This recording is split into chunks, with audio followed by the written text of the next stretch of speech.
कढई ठेवून घेतलेली आहे आणि आपण आज मेथीची भाजी बनवूया मुगाची डाळ टाकून।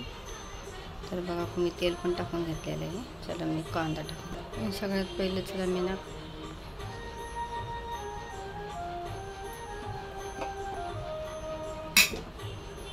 मी मिरची टाकून घेणार आहे।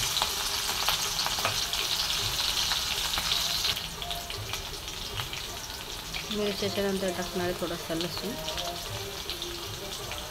आणि छान असं परतून घेणार आहे बघा मिरची आणि लसूण। मिरच्याच्या नंतर एक कांदा एक टमाटर टाकणार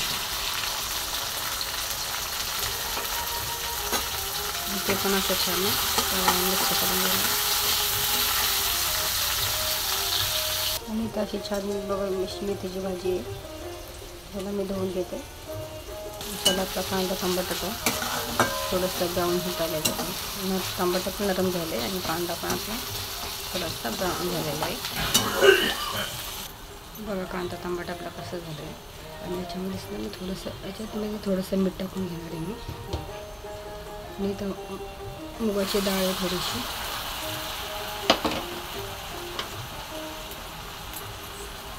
भिजू घातली होती ते टाकून घेते आणि मीठ पण याच्यात टाकलेलं आहे मी आणि डाळ थोडीशी भिजवलेली आहे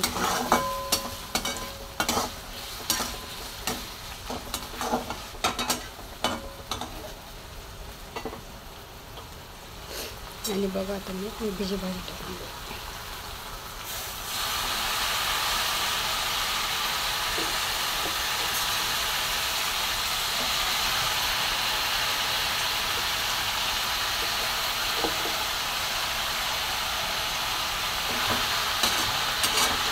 असं छान मिक्स करून घेणार।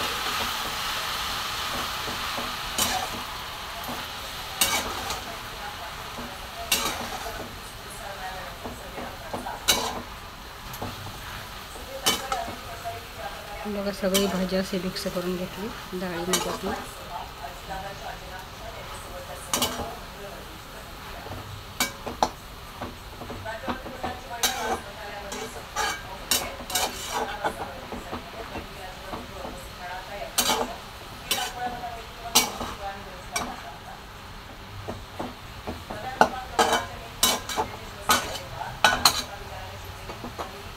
आता कशी झाली भाजी चला तर मी झाकण ठेवून घेते थोडं आणि बघा असे ते कारले जर का मी 4-5 कारले होते पण मी तिनेच बनवणार आहे। कारले तर थोडेसे मिठाचे करणाऱ्यावर कमी हवं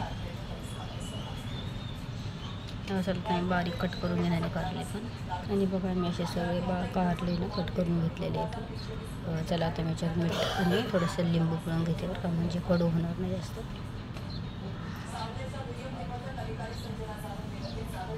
आणि बघा इथं मी कढाईमध्ये टाकून घेतले इथे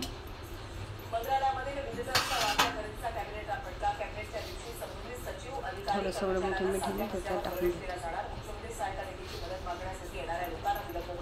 बघा थोडंसं लिंबू इथे पिळून घेते मी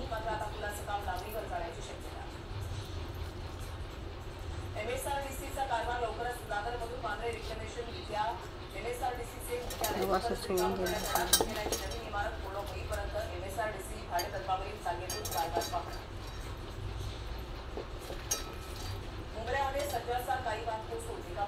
कडू होत नाही ना कारलं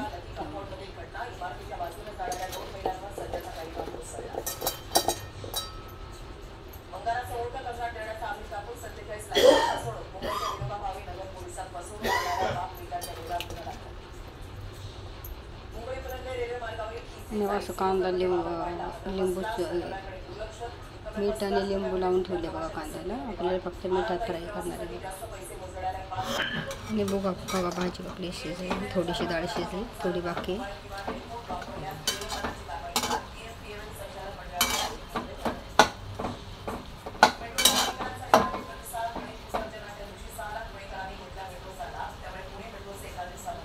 आणि बघा झाली आपली भाजी आता मस्त झाली छान झाली डाळ पण शिजली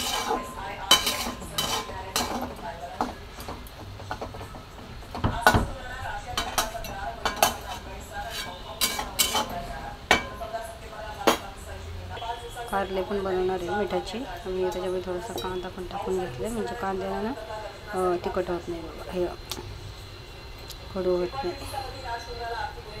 त्यामुळे मी कारलं पण बनवून घेणार आहे.